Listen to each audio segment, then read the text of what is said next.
Hello everyone, welcome to Sampoorna Adhyan channel.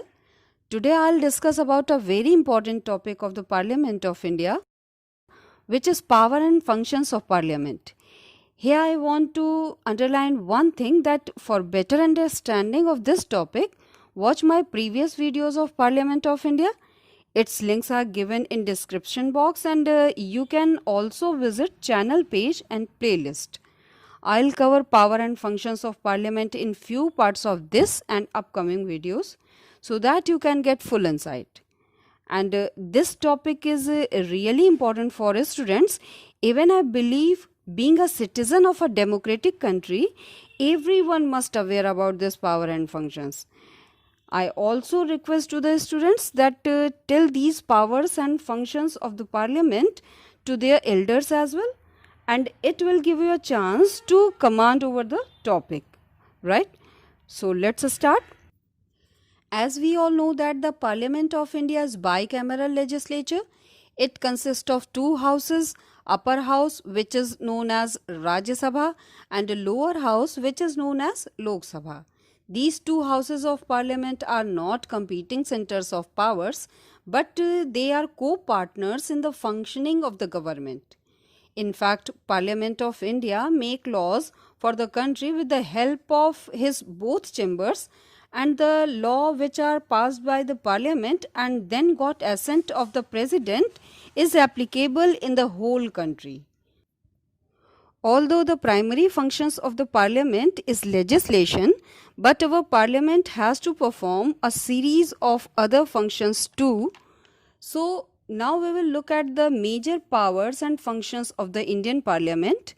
The main duties of the Indian Parliament can be discussed under the few heads such as legislative powers, control over the executive or executive powers, judicial functions, control over the finance of the country, electoral functions, etc. So first of all, let us know about the legislative functions of the Parliament. As I already told you that the Parliament of India is the law-making body at the central level. It can frame new laws and can amend or repeal existing laws if necessary.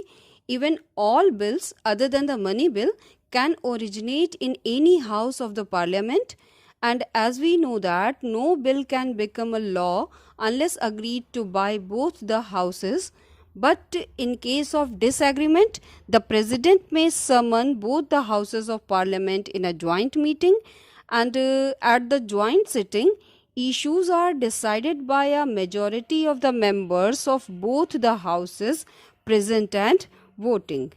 And as we all know that there are many subjects in our constitution, and they are divided among the union, state and concurrent list to make laws. Along with this, Parliament also can make laws on residuary subject. Here residuary subjects means those subjects which are not mentioned in any of the three lists are known as residuary subject, and the power to make laws on these subjects also known as residuary power, right? Now look at the union list first. On the union list, the Parliament has exclusive powers to make laws on all the 97 subjects, including important subjects like defense, communications, foreign policy, etc.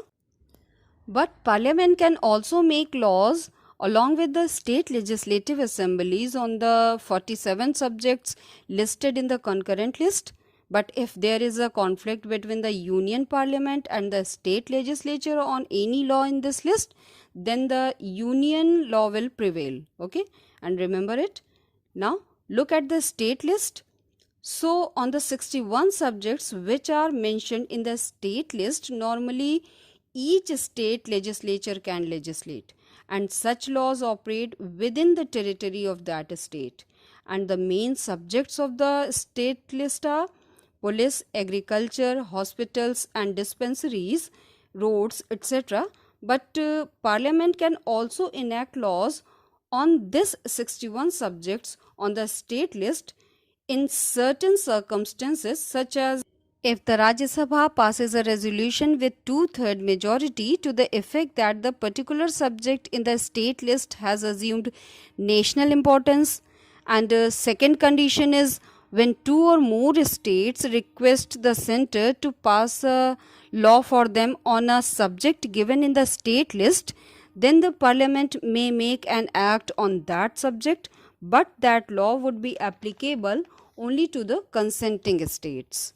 Now, third condition is when a state of national emergency proclaimed by the president, and in such case parliament can also make laws on the subject of the state list. Next condition is when the president take over the administration of a state on the breakdown of the constitutional machinery in the state, and emergency is declared in that state, and during the period of emergency the parliament becomes the legislature in the state and assumes all powers including the financial powers of passing the state budget. Apart from this, the parliament can legislate on other issues, such as the parliament has to approve the ordinances which is issued by the president when parliament is not in session. Now let me tell you about the ordinance here. An ordinance is like a temporary law and it has the same effect as an act. But these ordinances cease to operate after 6 weeks from the reassembly of the parliament unless they are approved by the houses. Okay? Parliament can make law when it is necessary to give effect to international agreements, treaties and conventions. To implement these, Parliament has the right to make laws. Now, look at the executive power of the Parliament. A very significant function of Parliament is to exercise its control on the government. As I told you earlier, that the government is collectively responsible to the Lok Sabha. Article 75(3) states that the Council of Ministers remains in the office as long as they enjoy the confidence of the majority of members in the Lok Sabha. In this way, the Parliament is a controlling body of the government. It exercises this control through different ways, such as the question hour, calling attention motion, and discussion motion are some of the devices which are used to seek information from the government over various issues. Out of these, the most important is the question hour. As I told you, that an hour a day in the daily routine of the parliament is reserved for asking and answering of questions from government. The members can ask any questions relating to the administration and policies, and the ministers are obliged to answer them. These questions are asked to obtain information on a matter of public importance or to highlight a grievance. It is a very effective device against injustice and slackness of the government. Other than this, the Parliament exercises its control on the Council of Ministers by passing a vote of no confidence. If a government acts against the constitutional provisions, then it can be voted out of office by passing a vote of no confidence against the Prime Minister or the ministry as a whole or any of its members. And in such a case, the whole ministry or government has to resign. The Parliament can also exercise its control over the government by a number of other motions which, if passed, amount to no confidence, such as adjournment motion, motion of censure against a minister or ministers, rejection of a government bill, etc.